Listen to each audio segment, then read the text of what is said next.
Hello everyone, I welcome you all on this edutech platform.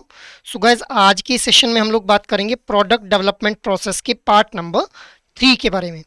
So before moving ahead, I just want to tell you guys कि अगर अभी तक आप लोगों ने पीवाईक्यू डॉक्यूमेंट को एक्सेस नहीं किया हुआ है, सो इसके लिए जो लिंक है वो इस वीडियो की डिस्क्रिप्शन में आप लोगों को मिल जाएगा, जहाँ से आप लोग प्रीवियस ईयर्स के अंदर किस तरह के क्वेश्चंस फ्रेम किए गए हैं, what are the important topics for each and every component of JAIIB examination, इसके बारे में इन डेप्थ नॉलेज आप लोग गेन कर पाएंगे। So do have access to this PYQ document. Now अब हम लोग आते हैं आज के एजेंडा के ऊपर। सो देखिए गाइज, ऑलरेडी हम लोगों ने लास्ट सेशन के अंदर रिटेल लायबिलिटी प्रोडक्ट्स की डिमांड डिपॉजिट्स को जो था वो डिस्कस कर लिया था। अब जो लोग पहली बार इन सेशंस को हमारे देख रहे हैं वो लोग लास्ट सेशंस को भी ज़रूर देख लें, सो दैट आप लोगों की कनेक्टिविटी जो है वो आप लोगों को महसूस हो पाए with respect to this preparation journey. अब आज के सेशन के अंदर हम लोग स्टार्ट करेंगे with the time deposits, that is FD और आरडी जो है वो पार्ट बनते हैं हमारे टाइम डिपॉजिट्स का। FD is fix deposit and RD is recurring deposit. अब देखिए, ये जो टाइम डिपॉजिट है इनको हम लोग टर्म डिपॉजिट भी बोल देते हैं। Time deposit is for the fixed period, not on demand withdrawal is being allowed. जैसे हम लोगों ने डिमांड डिपॉजिट्स के केस में देखा था कि जब भी हम लोगों को नीड अराइज होती है, हम लोग जो है वो डिमांड जो ये डिपॉजिट्स है इनके थ्रू अपने फंड्स को विड्रॉ कर लेते हैं। टर्म डिपॉजिट के केस में जो है on demand withdrawal is not allowed, क्योंकि यहाँ पे ये जो डिपॉजिट्स हैं इनको एक फिक्स ड्यूरेशन ऑफ टाइम के लिए जो है वो डिपॉजिट किया जाता है। ओवरड्यू डिपॉजिट क्या होता है? Not withdrawn on the maturity date. अब मान लो आप लोगों ने एफडी करवाई जो कि मेच्योर हो रही है 31 मार्च 2025 को, बट अगर आप लोगों ने मेच्योरिटी डेट के ऊपर उस एफडी या फिर फिक्स डिपॉजिट को क्लेम नहीं किया तो उसको हम लोग क्या बोल देंगे? ओवरड्यू डिपॉजिट बोल देंगे। और एक जो ओवरड्यू डिपॉजिट है, it is a demand deposit. Overdue deposit को फिर डिमांड डिपॉजिट की तरह ही ट्रीट किया जाएगा। ठीक है, ये जो हमारे टर्म डिपॉजिट्स रहते हैं इनकी अगर हम लोग देखें तो ये हाई यील्डिंग प्रोडक्ट हम लोग इनको बोल देते हैं, क्योंकि इनसे एक हायर रेट ऑफ इंटरेस्ट जो है वो कस्टमर को जो है वो गेन होता है। अब यहाँ पे जो रेट ऑफ इंटरेस्ट है वो मंथली बेसिस के ऊपर भी कस्टमर को दिया जा सकता है और क्वार्टरली बेसिस के ऊपर भी इंटरेस्ट की पेमेंट की जाती है। अब जब क्वार्टरली बेसिस के ऊपर इंटरेस्ट की पेमेंट की जाएगी, सो वहाँ पे जो इंटरेस्ट रहेगा दैट विल बी री invested for the next upcoming quarter, और जिस वजह से एक हायर यील्ड जो है वो कस्टमर अवेल कर सकता है on the quarterly interest payment. Next is recurring deposit की अगर हम लोग बात करें तो यहाँ पे फिक्स सम्स को डिपॉजिट किया जाता है एवरी मंथ। जो भी हमारे सैलरीड इंडिविजुअल्स होते हैं उनके लिए एक हायर रिटर्न जो है वो फैच करने का काम करते हैं ये रेकरिंग डिपॉजिट। अब ये जो टर्म डिपॉजिट रहते हैं इनके ऊपर फ्लोटिंग रेट टर्म डिपॉजिट हम लोगों को देखने के लिए मिलता है, मतलब जो रेट ऑफ इंटरेस्ट चार्ज किया जाएगा that will be linked to the external benchmark. अब ये एक्सटर्नल बेंचमार्क क्या हो सकता है? जैसे रेपो रेट हो गया। सो जैसे जैसे रेपो रेट इंक्रीज या डिक्रीज होगी वैसे वैसे ही हमारा जो रेट ऑफ इंटरेस्ट रहेगा इन टर्म डिपॉजिट के ऊपर वो भी वेरी करता चलेगा। So these are the characteristics of term deposit guys. Moving ahead, अब हम लोग बात कर लेते हैं केवाईसी गाइडलाइंस के बारे में। सो देखिए, केवाईसी गाइडलाइंस क्या है? These are under the prevention of money laundering act 2002 and rules 2005। So KYC है क्या है? Know your customer guidelines. अब ये जो केवाईसी गाइडलाइंस है इनके अंदर जो ये केवाईसी नो योर कस्टमर की जो पॉलिसी बनाई जाएगी, इसके लिए बोर्ड ऑफ डायरेक्टर्स का अप्रूवल रहेगा। बैंक्स के जो बोर्ड ऑफ डायरेक्टर्स रहेंगे उनका अप्रूवल लेना पड़ेगा, उसी के अकॉर्डिंग ये केवाईसी पॉलिसी जो है वो डिज़ाइन की जाएगी। अब देखिए, केवाईसी गाइडलाइंस के अंदर हम लोग जो है वो 4 कंपोनेंट्स को स्टडी करते हैं। सबसे पहला है customer acceptance policy. Customer acceptance policy के अंदर हम लोग देखते हैं कि कोई भी एनोनिमस, फिक्टिशियस या बेनामी नेम का जो है वो अकाउंट ओपन अप नहीं किया जाएगा। मतलब किसी भी ऐसे इंडिविजुअल को जो है वो बैंक के प्रोडक्ट्स या सर्विसेज प्रोवाइड नहीं किए जाएंगे जो कि एनोनिमस जिनका नेचर है। ठीक है, इसके अलावा कोई भी अकाउंट जो है बिना कस्टमर ड्यू डिलीजेंस के ओपन अप नहीं किया जाएगा। कस्टमर्स अगर नॉन रिलायबल है और नॉन कोऑपरेटिव है तो उस केस में भी कोई भी अकाउंट जो है वो कस्टमर का ओपन अप नहीं किया जाएगा। अब यही सेम प्रोसीजर जो है वो फॉलो किया जाएगा जब भी ज्वाइंट अकाउंट ओपन अप किए जाएंगे। ज्वाइंट अकाउंट क्या होते हैं? जहाँ पे एक से ज़्यादा इंडिविजुअल ने मिलके जो है वो अकाउंट्स को ओपन अप किया हुआ है। इसके अलावा ऐसे इंडिविजुअल आइडेंटिटीज़ जिनका नाम जो है वो सैंक्शन लिस्ट के अंदर मेंशन किया गया है बाय द आरबीआई, उन इंडिविजुअल्स के भी अकाउंट को ओपन अप नहीं किया जाएगा। अब ये सैंक्शन लिस्ट क्या है?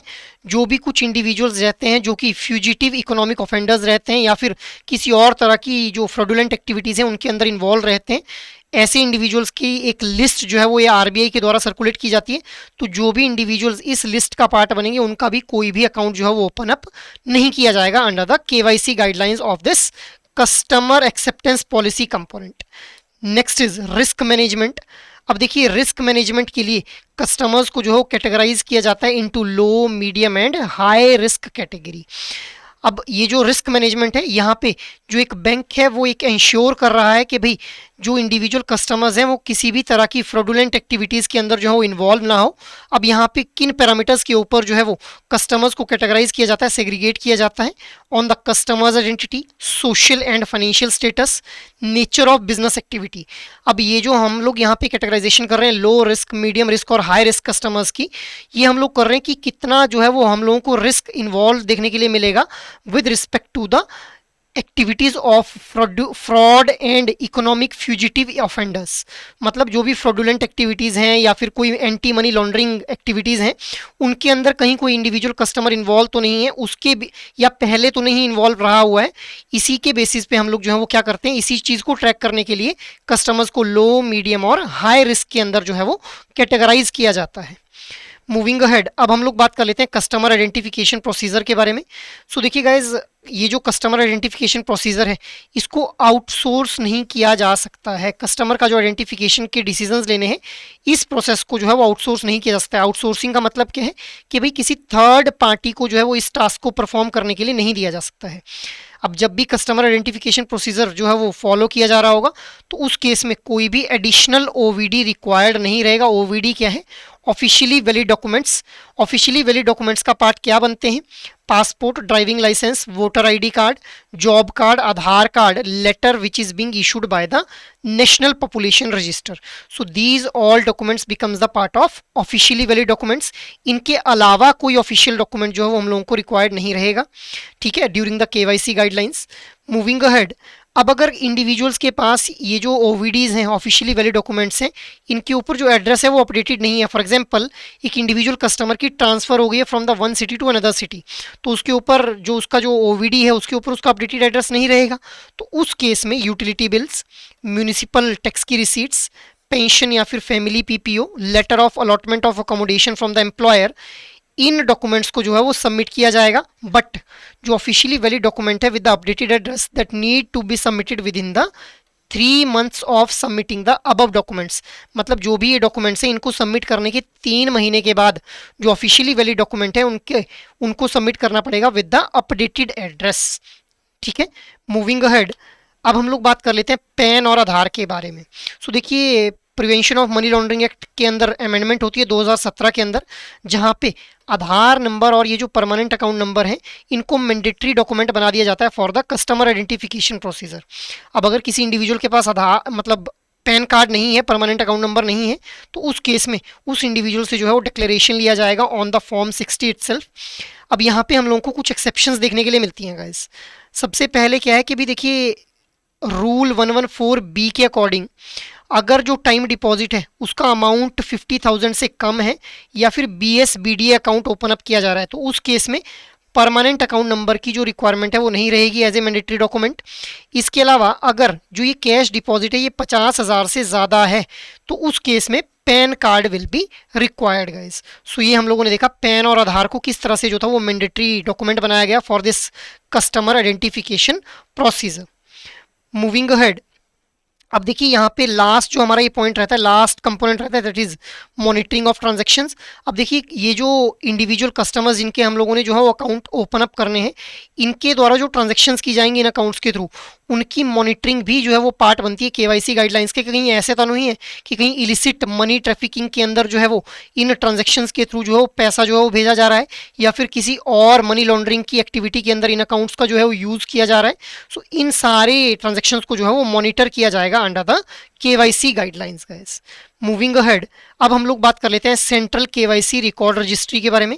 सो देखिए ये जो हमारा केवाईसी है, नो योर कस्टमर गाइडलाइंस है, इनके लिए जो एक सुपरवाइजिंग बॉडी है या फिर एक सुपरविजरी जो ऑर्गेनाइजेशन है दैट इज सरसई हम लोग उसको बोल देते हैं, central registry of securitisation asset reconstruction and security interest of India.